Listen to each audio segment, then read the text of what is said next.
into a Hop Toolbox deck here from Brooke Wagner. Of course, Grant Shen bringing it over with the Gholdengo EX, of course, paired with that Dragapult EX. We have over on our left side, Kyle, 3 feet 11 inches, the Gholdengo 66 pounds versus the Zacian at 9 feet 2 inches, 782 pounds. It's going to be a matchup. If you're almost 4 feet tall and made of pure gold, you shouldn't weigh 66 pounds, but I love it. Well, I'll tell you what, that Hops Zacian is a big dog. It is. he not only protect, he attack. He attack, yes. 800 pounds here. I'm really excited to see this. We have yet to feature a pure Hops deck on our stream. Of course, both of these players sitting at undefeated records here in Milwaukee so far. We're going to see how these players take down this match. I'm excited to see Grant Shen once he realizes he's going against a Hop deck. I wonder if he's going to have the tools needed to bring out a win against that. Grant may have been a very young boy when Lander SEX was out and about and wreaking havoc. He's probably not faced this attack very often. Right, exactly, and that's always awesome to see how our fantastic pro players adapt in these kind of off-meta matchups. Of course, Brooke Wagner here on the right side. This is her 4th regional championship, Kyle. Yeah, and a fan of Sprigatito. Not a day 2 yet. Yes, the Pasta Cat. I mean, I feel like Pasta Cat people gotta believe, right? Yeah, there's some believers, and we can see already a lot of hopping around. We've got the bag, the choice band, and the Snorlax there. On the other side, a couple of ways to find basic Pokemon and Pokemon themselves with the Treaty and Gimmighoul. These are manageable prize cards on both sides. Yeah, not too bad. I mean, that's always hype to see, so we can just have some nice, clean Pokemon play. Of course, I'm excited to see Brooke's strategy against Gholdengo. Gholdengo is one of those decks that you just have to have on your radar. I think in the online results, it's like number 3 right now in the most successful decks online. So any of those ones in like the top 5, you're definitely going to want to have a strategy to work around those in these matchups, because that's what you're going to see in these giant fields here. So both these players about to get started here. We've got the fist bump. We're rolling into our next Swiss round here in Milwaukee. Wow, look at that. The Iron Valiant EX. Okay, so we've been talking about Hops Pokemon this whole time, Kyle. Now we're seeing an Iron Valiant EX. You want to walk us through that? I mean, you need to hop around. That's yes. The whole deck is just moving these Pokemon around, finding the right unique attack to include at the right time. Sometimes you're looking to set up a little bit of damage to work in a big knockout in that mid-stage of the game with your Hops Cramorant. And a great way to do that is by softening up these Pokemon. You've got that Iron Valiant EX, using the Tachyon bits, plenty of ways to switch around these Pokemon, and you can really manipulate the board as you choose. Yeah, we're hopping indeed. Of course, if we can get some of those Hop Pokemon out on the field, we see the Snorlax hit the bench here from Brooke. Oh, Grant's taking a read, this is the moment we were waiting for. Does Grant know exactly what he's up against? And he's soon going to be learning. But I'm a little scared there, Kyle. That's the turn, though, on that side. Not much to do for Brooke, as we now see Grant with the Arven, a card that's kind of lost a little bit of its play moving into this new format. However, still a great tool to have in the Gholdengo decks, using that TM evolution to start to get all of those Pokemon in play. And there's a lot to learn here as you move through the deck. There's a lot of unique cards. Yeah, a lot of unique cards. Grant is picking up the cards on Brooke's side and reading them around. Of course, that Snorlax on Brooke's side, those only Pokemon we see from the Hops Pokemon. The extra helpings is its ability name. It's definitely been taking some of those, Kyle, I'd say so. But it's plus 30 damage. And there's other cards in Brooke's deck that also buff up your damage in this deck to the point where you can actually hit quite a lot on a free energy attachment Cramorant with the Hops Choice Band. You've got the Hops Choice Band giving you additional attacking power, that plus 30, reducing the cost of the attack. You have Post Wick as well, that adds an additional 30 damage. So plus 90, 1 energy less to attack. You're just sprinkling in so many great attackers. It's all about finding the right window, though. Exactly. That's going to be the key here in this matchup. And playing against Grant Shen is quite the challenge it's going to be. Grant has so many phenomenal finishes, not only this season, but previous seasons before as well. Taking Gholdengo to our stage here. And as we see, we already have several Gimmighoul set up from Grant Shen. Now we're going into the deck here with an Earthen Vessel, getting rid of that Ultra Ball to get some of these energy out.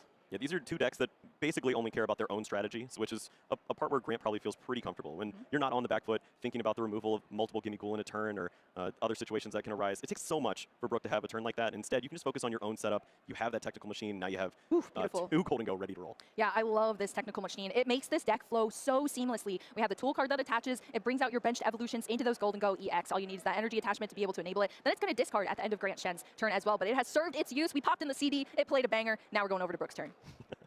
We do love bangers here on the channel. This worked out very well. It's a very clean turn, and now you start to consider what is Grant truly capable of on the following turn. It's likely going to be some big knockouts. You can work in a Hopzation in the early stages, try to take some knockouts, but 230 hit points is a little vulnerable.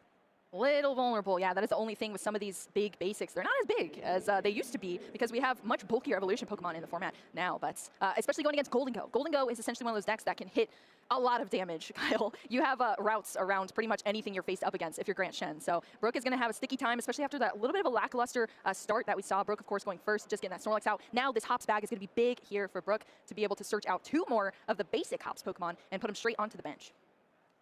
That's pretty nice. We want to see these hop Pokemon. So we got Hops Cramorant and Hops Zacian as well. If you can kind of see it. I'm blind, but you can see it on board. Hop is on those cards. He's making an appearance. Yes, very so slightly. He's taken ownership, and this is his deck to work with. Yes. But is Brooke the pilot? She's thinking about how to maneuver around this board. Can you potentially start to work on a Gholdengo? The issue that we have here, Grant is playing that Monkey Dory. He has a copy of that. Any additional damage that you place on Grant's side of the board could easily be transitioned over. 230 hit points. You move 30 over. It's only a 4 energy knockout. Pretty easy for Gholdengo. Yeah, exactly. That's the big deciding factor here is Grant Shen just has the ability. As soon as he gets started, it's kind of hard to stop. But I believe in the Hops Pokemon, we'll see if they can get something done here. We see that Hops Choice Band onto that Zacian on the bench there. Of course, that Future Booster Energy Capsule on that Future Pokemon in that Iron Valiant EX. That's going to give it that free retreat, jump out of the active position. We have the Hops Zacian EX now, and we're seeing that knockout here. Grant's also reading this card. The Hops Choice Band allows the one less colorless energy to be attached, which gives pretty much a free attack on that insta strike from the Hops Zacian. Yeah, pretty broken cards here on the other side. It's something you're unfamiliar with seeing, but you likely knew that the Gimmighoul would fall that turn. And now the situation comes up before Grant. He hasn't accomplished too much. He's going to start with the coin bonus. Has the Cypher Maniac's code breaking in combination with the active coin bonus to find what would likely be some additional help with Energy Surge Pro, but it's a knockout for this turn at least. Yeah, that's one thing the Gholdengo is able to do is draw some cards. Of course, the coin bonus in the active with the 2, the one on the bench for one additional card. Arvin helping to thin out a little bit here as well for Grant Shen. Grabbing an item card and a tool card if you have it. Of course, look, I wonder what the item cards are here. Just flash all the energies. You gotta show that pink card first. Energy Search Pro. This is the new build here of the Gholdengo that we've been working with all season. Now it searches out the rainbow of energy here from Grant Shen. He got it off the Arvin as the item card, and now all these energy are joining the hand here for Grant to play with this Gholdengo EX. Yeah, just thin your deck out of upwards of what 7 energies and the tool. Now you get to draw with the coin bonus, see even more resources. This hand is near 15 cards at this point, and that's just unfair for a player who's going second turn 2. Monkey Dory added to the hand as well.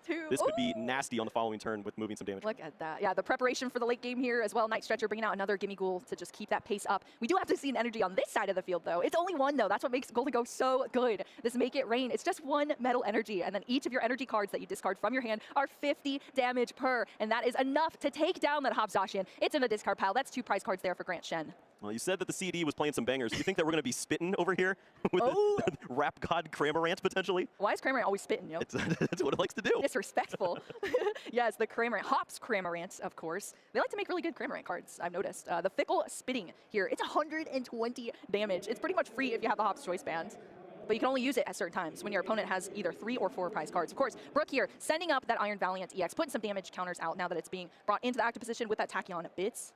It's 2 damage counters onto that Gholdengo. That's going to add to the damage counters needed for Brooke to put some of this math together and start taking out some Pokemon on Grant's side. Yep, we've got Snorlax with the inclusion of 30. Postwick for 30 more. It is just a choice band away. Hops choice band to get the job done with Cramorant. I don't see it, though. We have the one in the prize cards, and we've seen one earlier, too. What's the count? Oh, yeah. Let's see.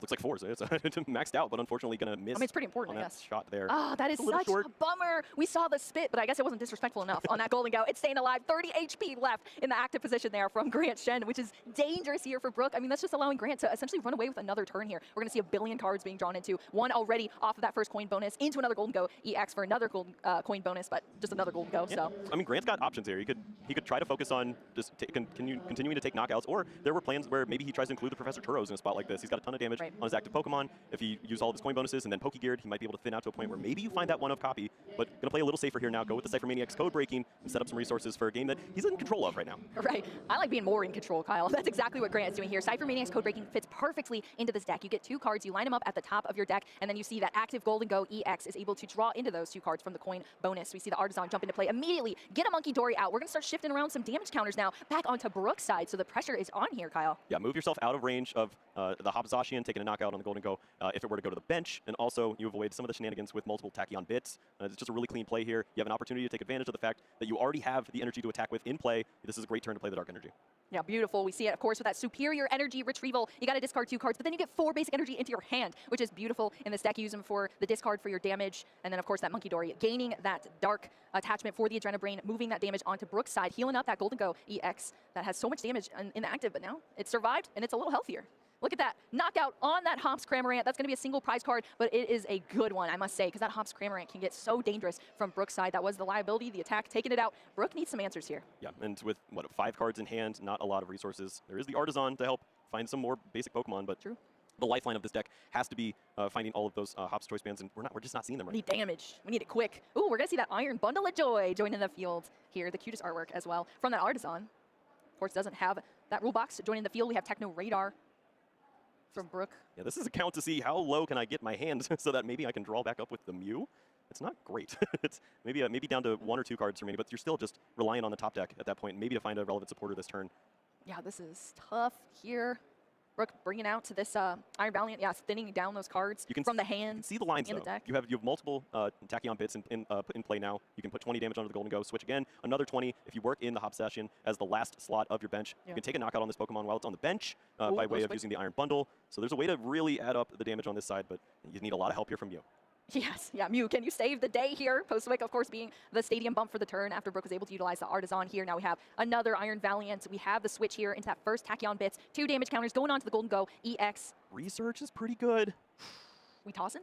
Are we tossing here? Of course, that future booster energy capsule on the other future Pokemon here, giving it free retreats. We use the switch for the first switch, so we still have that retreat. We do see the research. This is a fresh 7 cards here for Brook. It's going to be the 7 that we need, Kyle, to wrap this game up. Yeah, well, I mean, the switch is already the first card in the window. Now just looking for the Hop Zacian and a way to attack to really start to use all of these abilities to your best advantage. Also, you have the Cramorant still. As long as you attack with that Pokemon into not Monkey Dory or this damaged Gholdengo, you feel comfortable. Oh, but I don't know if you're going to see that. We're seeing the bundle. Yeah, what are we going to see, Kyle? I mean, it's tough because the Monkey Dory is so helpful in moving the damage around and manipulating this, but that odd prize exchange, it doesn't really work here, as we've already seen the single prize taken on Brook's side, so you might as well send up the high hit points. It's awkward. It's awkward for sure. Well, we saw the bundle. Of course, Grant gets to choose which Pokemon is activated from the Iron Bundle. Iron Bundle going to the discard pile. So that healthy Gholdengo EX in the active position. That opened up a bench spot here now for Brook to bring out that Zacian EX that we've been waiting for from the nest ball here for Brook. Yeah, you almost have to make sure that you take advantage of the fact that Cramorant's online this turn. If you can use this Pokemon, you have to. It's so much damage to include. The problem is you're walking into a likely Turo in some form or another. If that happens, it's game ending. Yeah, we haven't even seen one yet. It was a Cypher Maniac in the last turn here. We're seeing some more Tachyon bits. As you said, Kyle, this is our second one now. 40 damage being placed from damage counters from these Iron Valiants. But yeah, like you said, I mean, you can only use that Cramorant when your opponent is at 3 or 4 prize cards. So this is the time here, but it's going to be the prime catcher, the Hop Zacian, coming up, and the Monkey on the other side. Here's the choice band. Yeah, I really like this. This is a great way to start to work on finding a closeout in this spot. You're taking 3 prize cards at this point. Remove the Monkey Dory into damage Gholdengo.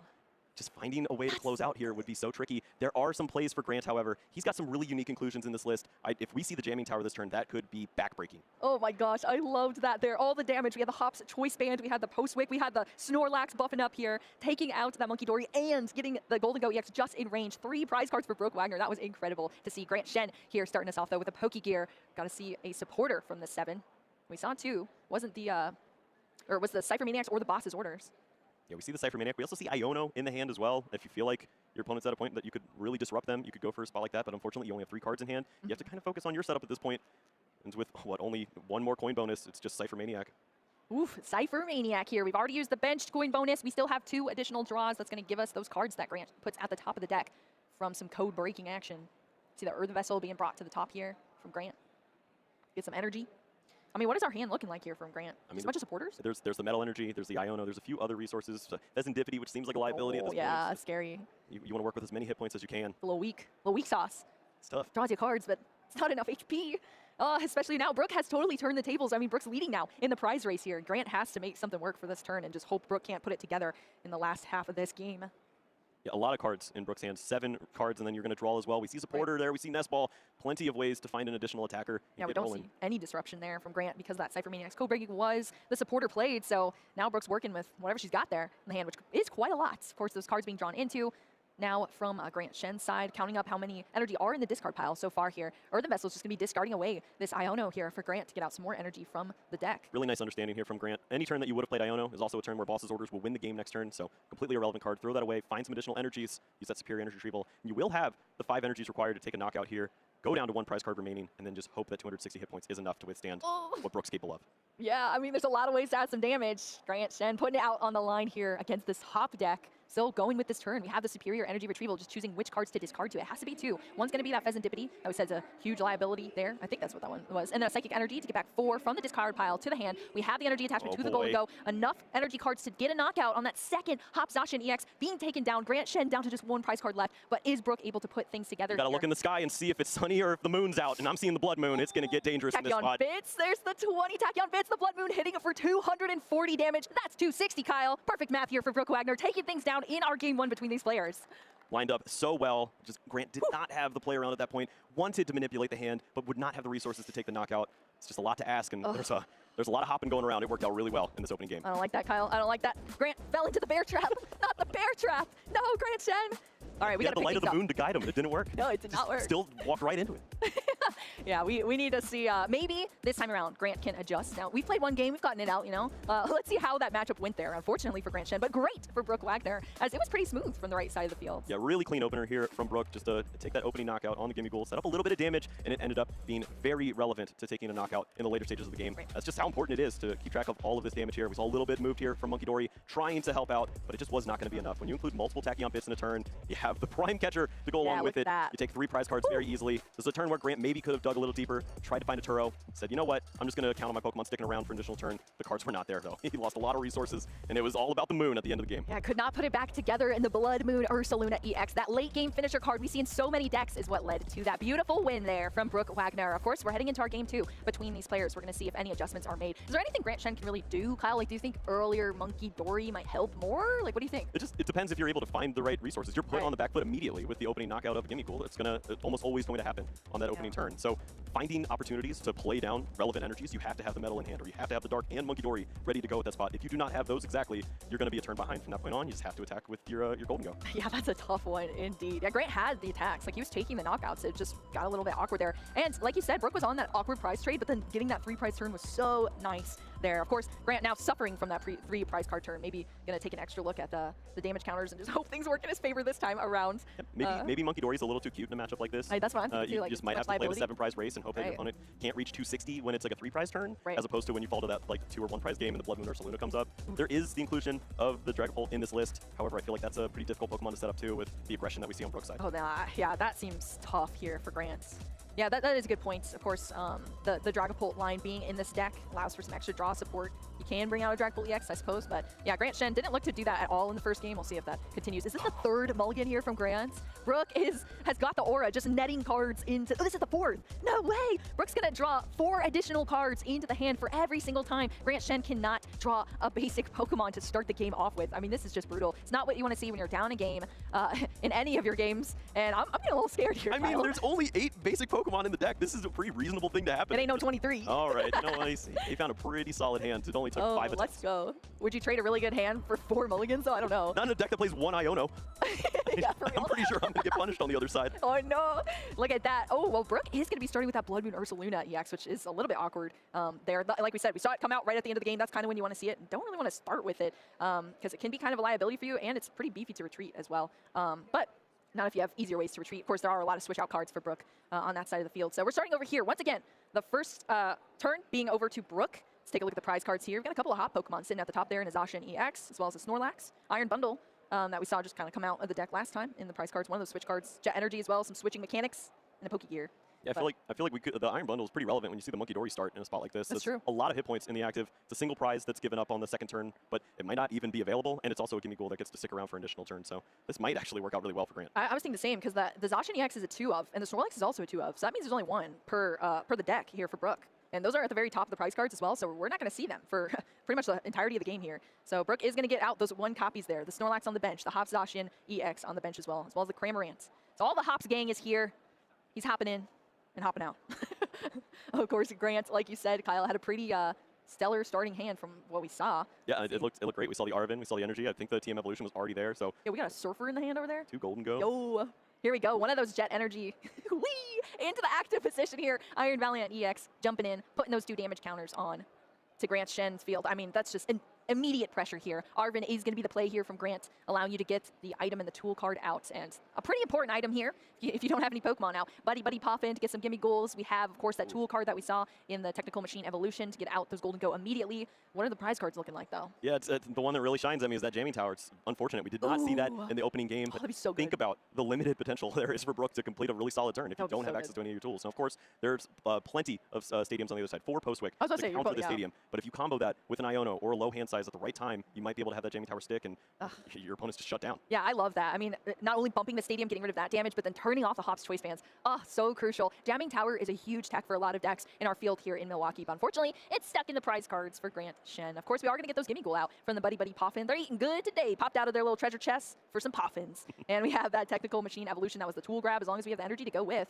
we're going to be evolving here, Kyle. Yep, it's in hands, and this 20 damage could prove to be pretty relevant at this spot. And we talked about how difficult it is to hit the right numbers, but now one less amplifier is required to take a knockout here. Hop Zacian dealing 30, Snorlax with an additional 30. Now you just need basic energy or that basic energy or whatever, any energy to go along with the stadium or the choice band itself to get the knockout here with the Zacian. Kyle's saying math. Check it. Pull out your calculator. Yes. Yeah, that's definitely one of the decks that you're going to do that with. There's so many ways to buff up your damage here from Brook's side, and then you got the Tachyon bits flying around the board as well here. Brook finding that Iono there on the Pokegear 3.0. Getting that supporter into the hands. Is that going to be supporter played, though? Was the hand looking kind of lame? I mean, we had 4 mulligans. That helped us out quite a bit there in the initial hands. Yeah, you would expect a lot more from an open hand, but I mean, this is the main turn here. This is the first turn that an attack is available for Brook, and she's going to try to find the right pieces. It looks like there is a switch in hand, so maybe you could include another Tachyon bits if you have access to that, but Postwick, Snorlax, Zacian, it's knocking on the door. Them hops are hopping 30 additional damage. Of course, that extra helpings of the 30 from the Snorlax for the Hopperonis, they're just going here. I've never had Hopperonis. I've heard it's great. I prefer extra Hopperonis, actually. Extra helpings to the Hopperonis. Yeah, that's Snorlax. I mean, I love to see this. This is the first time we've really gotten to make the Hops deck shine here, and it is working quite well for Brook. We see that switch card activating the second Tachyon bits, or I guess the first Tachyon bits here for Brook. The mind games of finding the non-foil Iono and playing the foil Iono. Ooh. Brook is in his head. Keeping you on your toes, Grant Shen. That full art, baby. That means both of our players shuffle up their hands. They're going to draw for each of the prize cards. They're both even at 6, so this is new hands for everybody. Future booster and the choice band to go along with this. We are hopping into the active spot. That's a big knockout.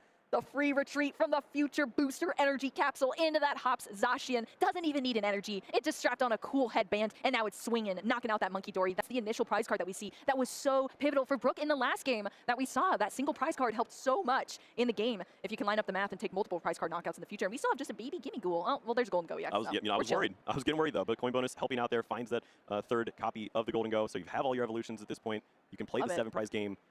Got a knockout probably lined up at this point, but you got to be worried about the spitting on the other side. So much damage. This can be compiled early. Yeah, listen, Grant, I need you to focus up here. All right, we need to get this done here. We've got the Gholdengo EXs. Of course, they are already damaged. Oh, it's going to be the Pheasantipity EX joining the field this time around. We didn't see it in the last game. It was just discarded, but now is it going to have more utility for Grant to be able to line up some cards after flipping the script? I mean, this is arguably one of the scarier turns to play this. You know that you could walk right into Prime Catcher Cramorant. Easy knockout at that point. Dealing 210 damage is so simple for this Pokemon. Easy bear traps later. Wait, we got Turo. We're fine. Sure. We're okay. Go ahead, waste your support for the turn. It always works out. Oh my gosh, I'm scared here. We're seeing the Cypher Maniacs code breaking. Grant Shen gonna line up some cards. You know, the big pink one's pretty nice, I would say, to go to the top, as well as the boss's orders being put at the top. Of course, supporter already played here, but boss's orders for the future turns for Grant Shen gonna be drawn off of some coin bonusing if we have it. Or sorry, flip the script. As well, can draw those cards nice and easy. Yeah, for Grant, his game plan's pretty clear at this point. Once you've decided to go that route of the Pheasantipity, you're just trying to establish the biggest hand possible and take 3 consistent knockouts back to go fast. If you can do just that, your opponent needs to have Iono to counter whatever you're building up in your hand. You saw her play the full art one instead of the regular one. You know another one's at the bottom of the deck at this point. You have a pretty good chance of holding on to this hand next turn. So we also saw the boss go to the hand from Grant Shen, Kyle. Do you think maybe switching up the targets is going to be good here for Grant as well? Is that going to come into play as for what he targets down? I mean, as long as it says EX when you knock it out, I'm pretty comfortable with whatever he targets at this point. 2 prize cards, we're chilling. It's all you need to focus on. You have a knockout here lined up, you use the boss's orders on the next turn, and then you're just looking for one more answer. Yeah. I mean, it's even possible that you'll have that EX in the active going into that turn, because Brook doesn't have many answers other than Cramorant, and you don't use Cramorant on those outside of the middle turns. Yep, it can only be used on those 3-4 prize card turns from your opponent's side of the field. Definitely could come into play. Well, that's the first EX down here. The Gholdengo swinging into that Hops Zacian, taking it out nice and easy with those energies discarded, of course, from the Energy Search Pro, helping all that damage be accumulated into the hands. Brook starting off, Tachyon bits, one of the Iron Valiants with the free retreat from the future booster capsule in the active. We see the Pokegear getting an Arven out here for Brook as well. Yeah, Arven's pretty great. You find Switch and a Hops Choice Band once more. You have access to attacking with your Cramorant on this turn. Double Tachyon bits, included with dealing 180 damage right now with the Cramorant. You're starting to get closer to some really relevant points. Relevant points from the spittin', that's for sure. I'll also note, too, remember, that's our only Hops Zacian. The other one's in the prize cards as well. This is also a good spot here. It looks like maybe the A-Spec will be the choice here, and then you can target down that Pheasantipity. We mentioned it earlier. It's a bit of a liability, and if you can knock that Pokemon out, take 2 prizes at this spot, and you'll have access to the Blood Moon for the rest of the game at least. Yeah, you said it, Kyle. That was the risky turn to play that Fez down, get those cards to the hand there. Grant had to do it to line up that A-Spec to the hand. So Pheasantipity was played. Will it be what takes Grant Shen down? We will have to see if that's how this ends up going. But Brook already chucking down that energy onto the Iron Valiant, or the future booster capsule? Yep. Yeah, okay. I was like, why is it not moving? And Cram's going to get a Hops Choice Band as well. What we were looking for here, Kyle, just some additional damage. You know, That's pretty nice. It's starting to line up over here for some knockouts. I mean, the fact the base damage is 120 on that Cram is just gross. Cramorants have done some pretty wild things in the TCG, and it has not been a lot of longevity either. It's just, it just came out firing. Yeah, every time. It's all the time here. Look at that. So much damage being done here. Of course, it does have the Hops. Choice Band does have the Snorlax. Didn't have the Post-Wick that time around. So Gholdengo EX hanging on by 80 HP in the active position here for Grant Shen. Now, is this where the intricate plays come in as far as choices here for Grant? Kyle, what do you think? This is a huge hand. Yeah, and this is what he's been lining up this entire game. He's just trying to find opportunity to have all the energies in hand and the boss's orders. You continue to target down some EX Pokemon, and you don't have to worry about these cheeky setups that can potentially happen with the Gholdengo and the damage on it. Double Tachyon Bits and Hop Zacian is still 10 short of a knockout on this Gholdengo on the bench. Ooh. So you feel pretty comfortable there. You can go down to 2 prizes left, and I feel like you'll find the answer there unless it's Iono and a lot of mischief. A lot of mischief, yeah. Also finding the answers in these energy cards coming into the hand, boosting up that damage from the making it rain here, Gholdengo EX, of course, with that superior energy retrieval. The Draclo easy discard there as well as another Gholdengo EX. We're seeing an energy come down for the turn here onto that bench Gholdengo EX as well. This is the boss turn here, Kyle. It's the Blood Moon Ursaluna EX coming into the active position. What took Grant down in the last game is he's fallen into the bear trap this time. Look who's been trapped. He's trapping the bear. Putting that in the discard pile. 2 additional prize cards here for Grant. He's at 2 prize cards now. Cramorant. You can't do it anymore. I'm sorry, but we still have, of course, that Iron Valiant EX in the active position. But that's it, Kyle. Yep. Yes. It looked so good for Grant. Not only the prize lead, but also in hand jamming tower for Iono. If you find boss's orders, you can close out the game. So many ways to stay atop in this game 2 here. And we are set for a pretty great game 3 in this match. It has been a wild one. Oh, I love it. I have enjoyed this matchup so much so far from these players. They're playing it well. We've got some clean Pokemon on the board. Brooke, of course, tried to make things happen there, but this time around, Grant was able to set up here.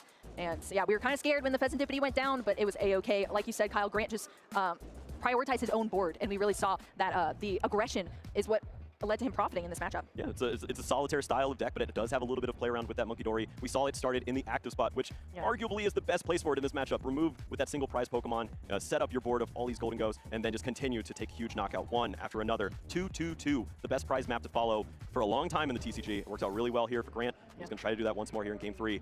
I'm very nervous about these opening hands when we see them. So much comes down to how you set up here in these opening 2 turns. Grant, get a basic Pokemon, please.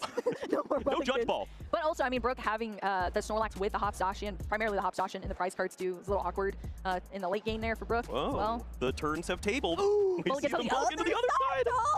Grant, is the full moon shining down on you today? Who knows? We'll have to see. 1 mulligan so far. Let's hope Brooke can get a basic Pokemon on this shuffle up. But all right, this is the first time we've seen Hops hop into our stream. Kyle, what do you think about it so far? What do you think about this matchup specifically, as far as like on paper? I feel like this is a very winnable match. The math lines up fairly well. 260 is kind of tricky, but if you set up early enough with the Tachyon Bits, with the Hop Zacian, you can have 1 turn of that isn't challenged immediately by Gholdengo. You win. The problem is Gholdengo is always going to set up that turn 2 knockout, and we see once more that potential is on the table.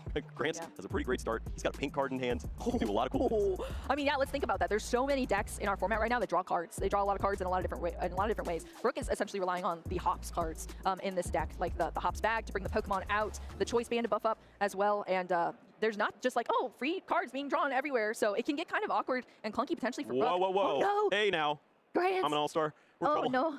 The Dreepy starts. Like we said, we hadn't seen that Dragapult line being played in either of the games. Now it's going to be a forceful play here. Dreepy starting off, just getting an energy attachment. That's such a good hand if he's able to play it. Arven to follow along with it. I'm but the scared. Snorlax is the Arven is there. There's also the Jet energy to move the Zacian into the active spot. This is just game right here. It's over. Getting rid of that energy need from Brooke's side and taking the knockout on that lone Dreepy. Brooke Wagner winning in game 3 in less than a minute here.